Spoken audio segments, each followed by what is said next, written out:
Terima kasih pemirsa, masih bersama kami Damin Saku yang mengangkat tema tentang uswatun hasanah. Dalam segmentasi berikut ini Habib Al-Kaf akan menjelaskan kepada kita siapakah sesungguhnya sosok Rasulullah dan nasab-nasab mulianya. Silakan Habib.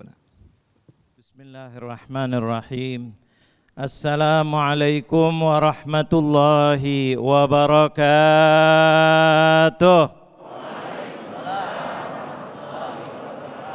Alhamdulillah wassalatu wassalamu ala Rasulillah Sayyidina wa maulana Muhammad Al-Fatih lima ughliq wal khatimi lima sabaq Nasiril haqqi bil haqq wal hadi ila siratikal mustaqim wa ala alihi wa sahbihi haqqa qadrihi wa miqdarihil azim. Yang saya muliakan para habaib di sini, Habib Nabil Al-Musawa dari Majelis Rasulullah, bahkan dari MUI Pusat yang mudah-mudahan diberi sehat walafiat, Syekh Muhammad Jabir, Habib Ali bin Syekh Abu Bakar, Habib Ges, semuanya mudah-mudahan dimuliakan oleh Allah. Tidak lupa Ustadz Agung dan semuanya para asatiz di Yayasan Al-Azhar yang mudah-mudahan dimuliakan oleh Allah Subhanahu wa taala. Jamaah Masjid Al-Azhar yang mudah-mudahan senantiasa disayangi oleh Allah. Wabil khusus pemirsa TV One dimanapun Anda berada, mudah-mudahan senantiasa dimuliakan oleh Allah Subhanahu wa taala, khususnya di hari-hari yang mulia. Mau bilang hari 12 Rabiul Awal dah lewat kemarin, tapi ini perayaannya 12 Rabiul Awal di bulan-bulannya Rasulullah sallallahu alaihi wasallam. Mudah-mudahan Allah jadikan kehidupan kita khususnya bangsa Indonesia dijadikan tambah berkah, tambah mulia dengan akhlaknya baginda Nabi Muhammad. Yang mana beliau dijaga, tadi kita sudah dengar bagaimana tidak ada yang menjaga Rasulullah kecuali Allah Jalla Jalaluh. Ini kita akan membahas tentang nasab. Tadi dikatakan nasab seperti apa yang dikatakan oleh Rasulullah SAW.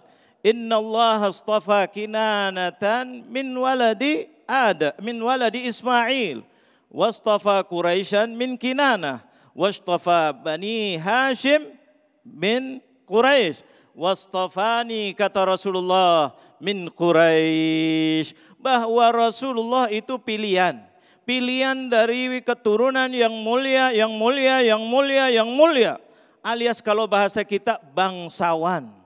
Orang yang hebat, keturunannya tidak diragukan, mulia, kemulia, kemulia, kemulia. Kenapa? Dijaga oleh Allah. Seperti tadi sambungannya, subhanallah. Tapi di sini Allah membuka rahasia yang sangat luar biasa. Bahwa kebiasaannya manusia, mohon maaf, umumnya, tidak semuanya, umumnya kalau sudah keturunannya hebat, kadang-kadang susah diatur. Betul apa betul? Merasa dirinya hebat, sombong. Baru punya kekuasaan sedikit aja, sombong. Punya ayahnya mulia, sombong. Sombong. Allah mau menunjukkan kepada kita bahwa Nabi Muhammad SAW tidak ada tandingannya dari segi keturunan. Dan ini sudah disaksikan sampai kepada Nabi Ismail. Kita lihat Nabi Ismail tahu siapa itu anak yang mulia. Anak yang berbakti kepada orang tuanya. Taruhannya nyawa demi membela agama orang tuanya. Kata Nabi Ismail, kerjakan wahai ayahku, taruhannya nyawanya demi untuk membela risalahnya Nabi Ibrahim alaihissalam. Sampai salawat yang paling mulia yang diajarkan baginda Nabi Muhammad, salawat Ibrahimiyah.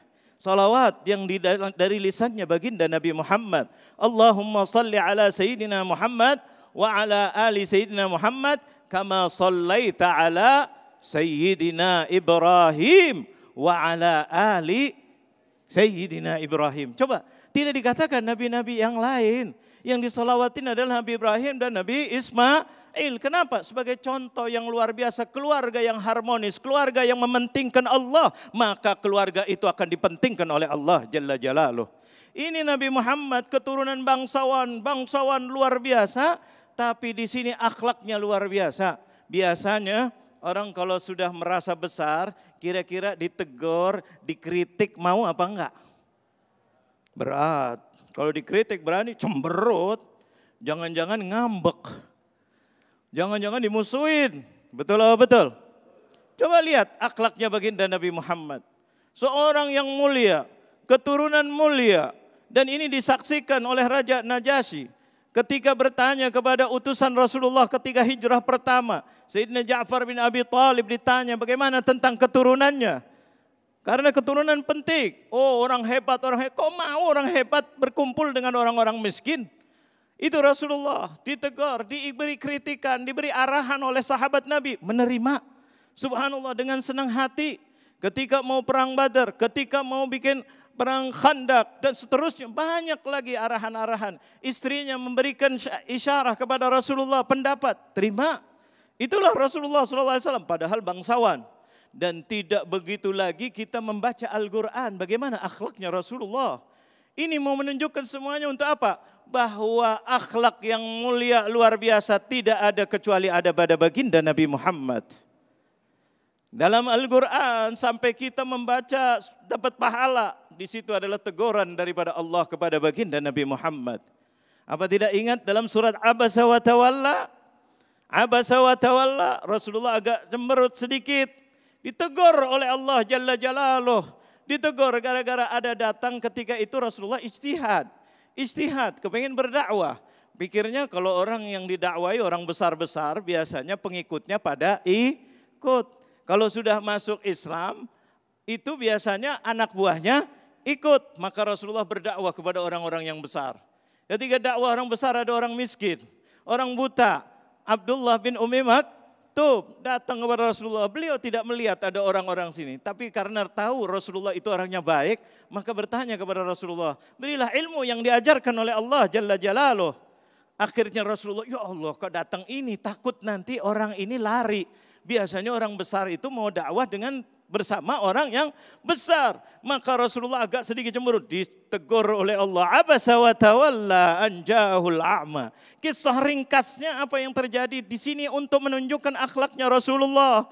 Rasulullah tidak dendam dengan Abdullah bin Ummi Maktub, orang yang miskin, orang yang buta.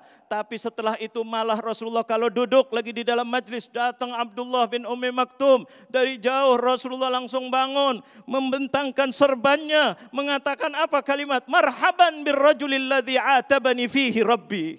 Selamat datang wahai orang yang telah aku makin disayang oleh Allah. Diingatkan, ditegur oleh Allah Jalla Jalaluh. Didudukkan di sampingnya Rasulullah. Orang miskin, orang buta yang menjadikan Allah tambah sayang kepada Rasulullah. Makanya Allah tidak lepas mengatakan wa innaka la'ala khuluqin azim. Mudah-mudahan kita menjadikan Rasulullah adalah uswahnya kita. Insya Allah Indonesia ke depan makin diberkahi oleh Allah Subhanahu wa Ta'ala. Amin, ya Rabbal Alamin. Terima kasih Habibana, dan itulah tadi pemirsa yang dirahmati Allah. Manusia mulia terlahir dari keturunan yang mulia. Inilah menjadi salah satu modal Rasulullah harus memperbaiki kualitas adab pada saat itu di mana penduduk dihadapkan pada kehidupan jahiliyah. Lantas bagaimanakah cara Rasulullah menghadirkan cahaya di dalam kegelapan? Tetaplah bersama kami, Damai Indonesiaku.